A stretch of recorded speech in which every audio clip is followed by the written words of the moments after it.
Hello friends, welcome back to cook with Devangi. આજે આપણે બનાવીશું લગ્ન પ્રસંગ કે જમણવારમાં મળે એવા બહારથી ક્રિસ્પી અને અંદરથી એકદમ સોફ્ટ એવા સેવ રોલ. તો ચાલો રેસીપી જોઈ લઈએ.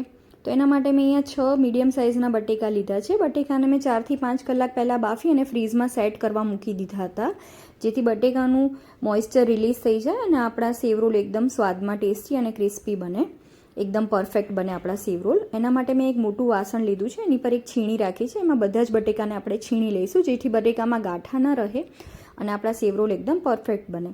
ત્યારબાદ એમાં મેં 2 મરચાંની પેસ્ટ લીધી છે, અડધી ચમચી આદુની પેસ્ટ લીધી છે.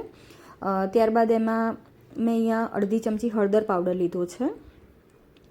ત્યારબાદ એમાં આપણે સ્વાદ પ્રમાણે મરચું પાવડર લીધો છે 1 ચમચી. એમાં સ્વાદ પ્રમાણે આપણે થોડું જીરું એડ કરીશું, શેકેલા જીરુંનો પાવડર લીધો છે. ત્યારબાદ અહીંયા ગરમ મસાલો લીધો છે, 1 નાની ચમચી ગરમ મસાલો લીધો છે. ત્યારબાદ એમાં મેં ધાણા જીરું પાવડર એડ કર્યો છે, સંચળ પાવડર એડ કર્યો છે અડધી ચમચી, અને સ્વાદ પ્રમાણે મીઠું એડ કરીશું. અહીંયા ગરમ મસાલામાં પણ મીઠુંનો હોય છે ભાગ, એટલે આપણે થોડું મીઠું ધ્યાન રાખીને એડ કરવાનું. 1 ચમચી ચાટ મસાલો એડ કર્યો છે, જેથી ખાટો મીઠો ટેસ્ટ આવે.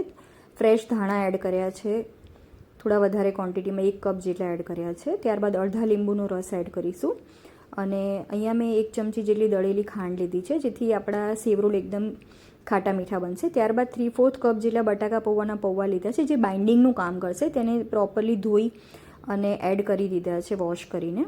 ત્યારબાદ આ બધી જ વસ્તુને મિક્સ કરી અને આપણે એનું મિક્સચર રેડી કરી દઈશું. અને આ રીતે મેં મારા હાથને ઓઇલથી ગ્રીસ કરી લીધા હતા. તો આ રીતે આપણે સેવ રોલ વાળી લઈશું. વિડીયોમાં તમે જોઈ શકો છો એ રીતે. તો મેં અહીંયા બધા જ સેવ રોલ વાળી લીધા છે, તમે જોઈ શકો છો એ રીતે. બનાવવા ખૂબ જ સહેલા છે. હવે એના માટે આપણે ડીપ કરવા માટે સ્લરી એડ કરીશું. તો અહીંયા મેં 3 ચમચી મેંદાનો અને 2 ચમચી કોર્નફ્લોર લીધો છે. એને ધીરે ધીરે પાણી એડ કરીને ઘટ સ્લરી એડ કરી દઈશું. તો તમે જોઈ શકો છો એ રીતે પાણી થોડું થોડું જ એડ કરવાનું છે. આપણી સ્લરી બની ગઈ છે. હવે અહીંયા મેં સેવૈયા લીધી છે, વર્મીસિલી સેવ. એનાથી આપણે સેવ રોલને કોટ કરવાના છે. તો સૌથી પહેલાં આપણે એને સ્લરીમાં ડીપ કરીશું સેવ રોલને, તમે જોઈ શકો છો એ રીતે. તો અહીંયા મેં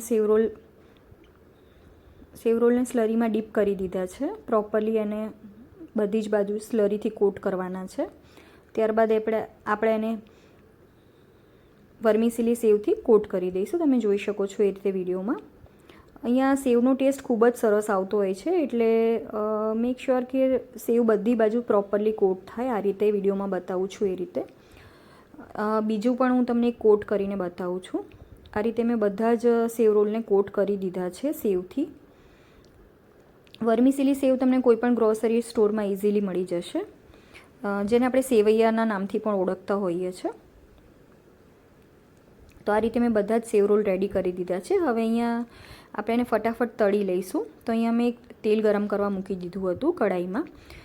તેલ ગરમ થઈ ગયું છે. હવે એને આપણે હલકા બ્રાઉન કલરના તળી લઈશું, થાય ત્યાં સુધી ફ્રાય કરીશું. એક બેચમાં જેટલા આવે એટલા મેં એડ કરી દીધા છે. તો તમને મારી રેસીપી કેવી લાગી? જો મારી રેસીપી ગમી હોય તો મારા વિડીયોને લાઇક કરજો, અને તમારા ફ્રેન્ડ્સ અને ફેમિલી સાથે શેર કરજો, અને મારી ચેનલને સબસ્ક્રાઈબ કરવાનું ભૂલતા નહીં. આવ્યો છે ને એકદમ સરસ ગોલ્ડન બ્રાઉન કલર. તો ફટાફટ એને કાઢી લઈશું સર્વિંગ પ્લેટમાં, અને એને આપણે ગ્રીન ચટણી કે ખજૂરની મીઠી ચટણી સાથે તમે સર્વ કરી શકો. ખૂબ જ સરસ સ્વાદમાં લાગે છે. હવે એક ટિપ્સ આપું છું તમને. એને આપણે સ્લો ટુ મીડિયમ ગેસની ફ્લેમ પર જ તળવાના છે. જો તમે હાઈ ગેસની ફ્લેમ પર તળશો તો તમારા બહારથી ક્રિસ્પી થઈ જશે ને અંદરથી કાચા રહેશે. તો thank you for watching my video. ફરી મળીશું એક નવી રેસીપી સાથે. આવજો. જય શ્રી કૃષ્ણ.